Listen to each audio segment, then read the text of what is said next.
Bismillahirrahmanirrahim. Assalamualaikum warahmatullahi wabarakatuh.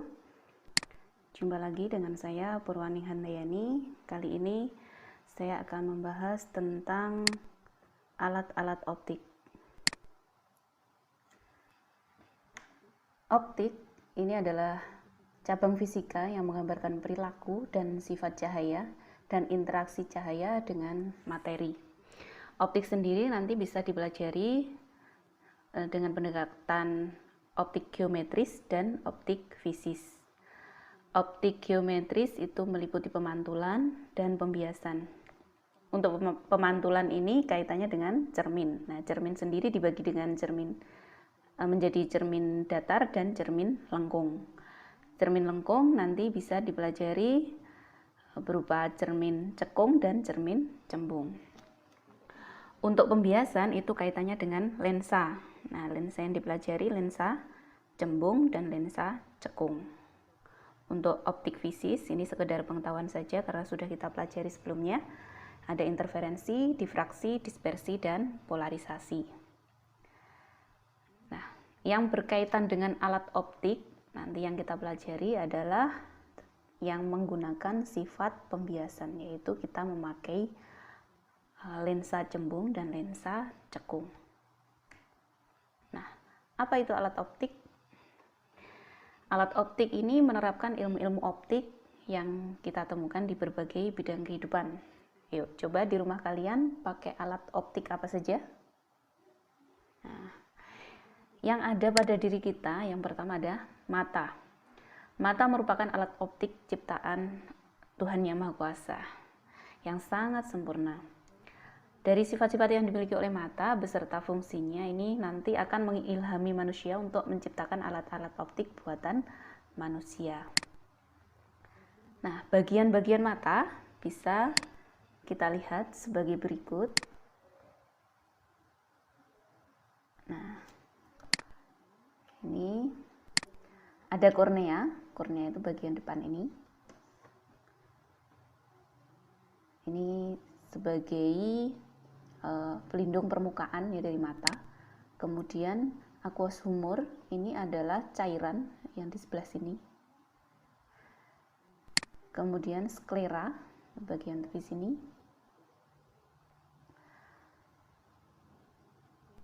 Kemudian ada pupil atau orang-orangan mata. Ini kalau kita melihat mata teman kita maka bayangan kita ada di situ. Nah, itu namanya pupil. Pupil ini berfungsi untuk mengatur banyak sedikitnya cahaya yang masuk ke mata. Kalau cahaya redup, maka pupil mata membesar. Kalau cahaya terang, pupil mata mengecil. Selanjutnya ada iris.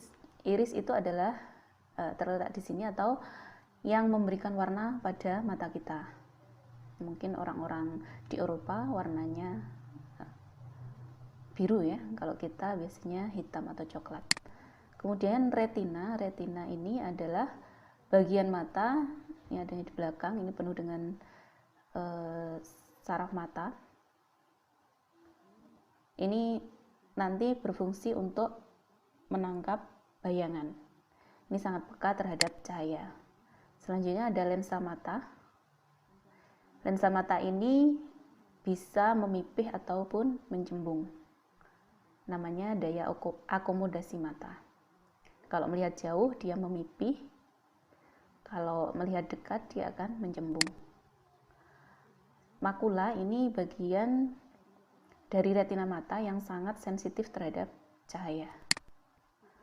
Vitreous humor ini ada di cairan di dalam bola mata. Kemudian ada optic nerve, ini adalah saraf, sel saraf atau saraf mata. Ini menghubungkan dari retina tadi dihubungkan ke otak untuk diinterpretasikan. Tadi kita lihat apa sih? Nah, itu bagian-bagian mata. Nah, selanjutnya mata yang normal itu disebut emetropi. Ciri-cirinya dia punya titik dekat atau puntum proximum, disingkat PP ya. Itu biasanya orang normal 25 cm. Dan mata berakomodasi sekuat-kuatnya. Titik jauh itu puntum remotum. Kalau bingung antara proximum dengan remotum, maka remote itu yang untuk yang jauh ya, disingkat PR. Ini biasanya untuk mata normal itu tak hingga, jadi masih dapat melihat benda yang sangat jauh. Ini keadaan mata rileks, tidak berakomodasi. Nah, mata memiliki lensa yang dapat mencembung atau memipih. Kemampuan otot mata untuk mencembung atau memipihkan lensa itu namanya daya akomodasi mata. Coba kita lihat mata normal seperti apa. Nah, misalkan ini mata normal. Bagian-bagiannya bisa kita tunjukkan. Ini lensanya. Kita perhatikan ketika kita menggeser letak benda ini, maka semakin dekat letak benda, lensa mata ini juga semakin mencembung. Kalau kita jauhkan, lensa mata akan cekung di sini. Nah, kalau kita perhatikan, mau jauh mau dekat, ini sinar dari benda masuk ke mata melalui kornea,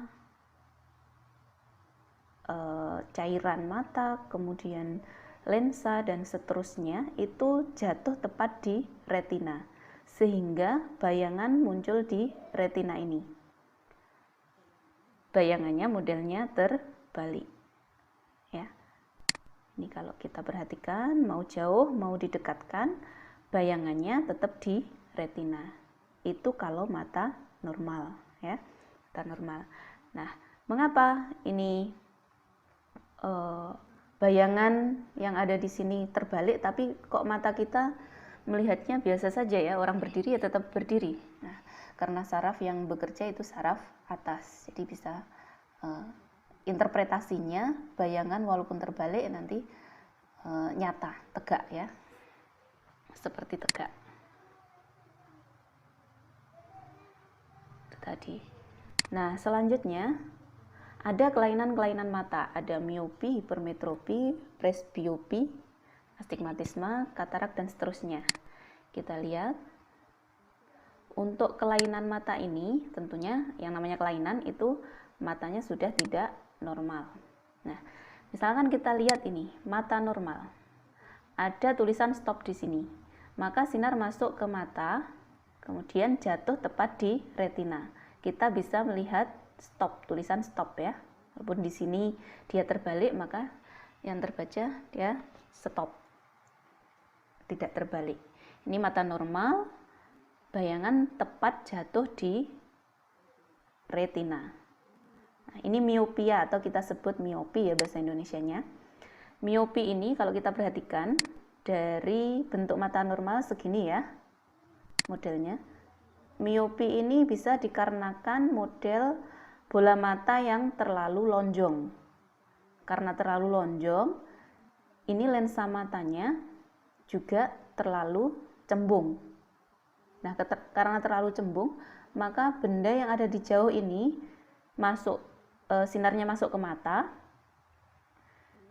bayangannya jatuh di depan retina, sehingga kita melihatnya blur seperti ini. Tulisan stop tidak bisa terlihat dengan jelas karena bayangan jatuh di depan retina. Ini bisa disebabkan karena genetik atau karena bentuk bola matanya lonjong itu tadi, bisa juga karena terlalu sering melihat benda-benda dekat sehingga matanya terlalu sering berakomodasi sehingga lensa matanya berbentuk cembung. Nah, untuk memperbaikinya kita bisa menggunakan kacamata. Kacamata yang bagaimana? Tentunya yang bisa menyebarkan sinar. Yang menyebarkan sinar itu sifat dari lensa cekung atau disebut lensa negatif. Jadi yang tadi bayangan jatuh di depan retina karena diberi lensa cekung, maka bayangannya bisa jatuh di retina sehingga bayangan bisa dilihat dengan jelas. Atau selain pakai kacamata bisa pakai kontak lens atau lensa kontak. Itu lensa yang berbentuk lentur ya, modelnya bisa ditaruh di bagian depan mata, di dalam mata tapi bagian depan ya. Ini bisa memperbaiki penglihatan. Bisa juga dengan operasi laser. Jadi mata kita ditembak dengan cahaya laser. Ini juga bisa memperbaiki. Kemudian kelainan yang kedua ada hiperopia atau kita sebut hipermetropi. Ini bisa terkait juga dengan usia. Ya. Kalau mata rileks tadi kan bisa melihat benda jauh. Kemudian titik dekatnya itu 25 cm. Nah, kalau orang yang hiperopia atau hipermetropi itu tidak bisa melihat jarak normal 25 cm. Ya, jadi kalau kita misalkan melihat bapak atau ibu kita membaca koran kok dia agak menjauhkan korannya dari mata, maka itu mungkin karena hipermetropi, karena tidak bisa melihat jarak 25 cm, jadi lebih jauh. Nah, ini terjadi karena lensa matanya itu terlalu pipih, terlalu cekung, sehingga sinar berkas cahaya yang masuk dari benda ini masuk, bayangannya terbentuk di belakang retina, sehingga bentuknya bayangan jadi blur seperti ini. Nah, ini bisa dikoreksi dengan memakai lensa yang sifatnya memfokuskan, yaitu lensa cembung atau disebut lensa positif ini. Sehingga bayangan bisa tepat jatuh di retina. Bisa juga pakai kontak lens, lensa kontak. Ini jatuhnya juga tepat di retina. Selanjutnya ada kita bisa sinar laser ya. Oke. Ada selanjutnya kelainan mata yaitu astigmatisme. Itu model permukaan mata yang tidak sferis, tidak lengkung ya. Ada bagian tipis tebalnya.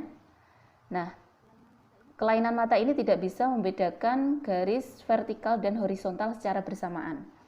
Jadi mungkin yang vertikalnya bisa terlihat jelas, tapi horizontalnya tidak, atau sebaliknya. Nah, ini mungkin agak goyang hasilnya. Nah, untuk memperbaikinya, ini bisa dipakaikan lensa silinder.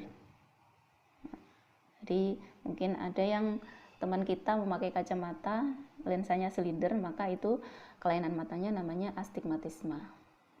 Sehingga di sini bisa nanti jelas garis tegak dan garis horizontalnya. Selain itu bisa juga di laser. Selanjutnya ada presbiopia. Presbiopi ini disebut juga mata tua karena lensa matanya sudah tidak mampu berakomodasi, atau otot matanya sudah tidak mampu mengakomodasikan lensa mata, sehingga tidak bisa melihat benda yang jaraknya jauh, demikian pula tidak bisa melihat benda yang jaraknya normal dekat 25 cm. Jadi PR dan PP-nya, puntum remotum dan puntum proximumnya sudah bergeser. Nah, untuk membuat ini lebih jelas lagi, maka kita bisa memakai lensa double, yaitu lensa cembung dan lensa cekung. Sekali lagi, untuk presbiopi ini mata tua karena kemampuan akomodasi matanya sudah tidak normal. Selanjutnya ada katarak dan kawan-kawan.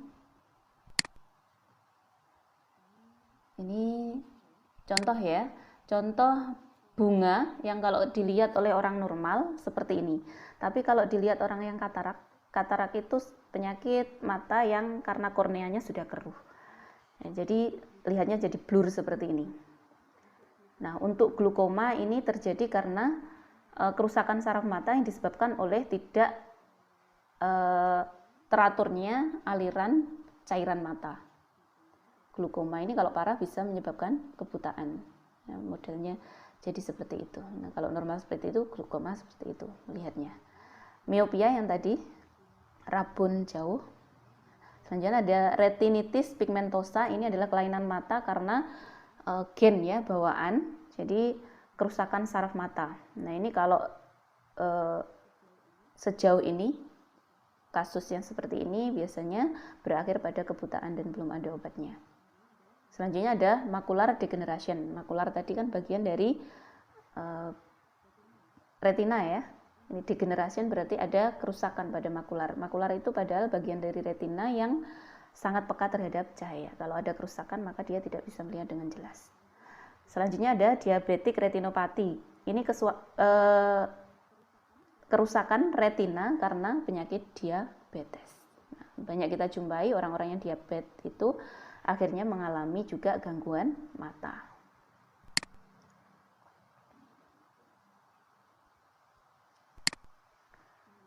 Selanjutnya ada kamera. Kamera ini adalah alat optik buatan manusia yang meniru cara kerja mata. Kita lihat bagian-bagian kamera. Mungkin ada yang punya kamera canggih ya. Mungkin seperti itu. Nah, ini ada bagian-bagiannya. Ada flash, lampu, konektor cover, zoom, untuk zoomnya, mikrofon, mungkin sambil merekam suara, kontrol panel untuk menyalakan dan sebagainya, mematikan, remote control, mungkin ada yang pakai remote, self timer, card cover, ini, kemudian lensanya. Nah, lensa ini mengikuti cara kerja lensa mata. Kalau lensa mata itu bisa berakomodasi otomatis ya. Nah, ini bisa juga otomatis atau tidak. Yang tidak otomatis maka ininya harus diputar-putar atau digeser-geser sehingga lensanya ini nanti bisa menjauh ataupun mendekat ke perekamnya ya. Seperti itu.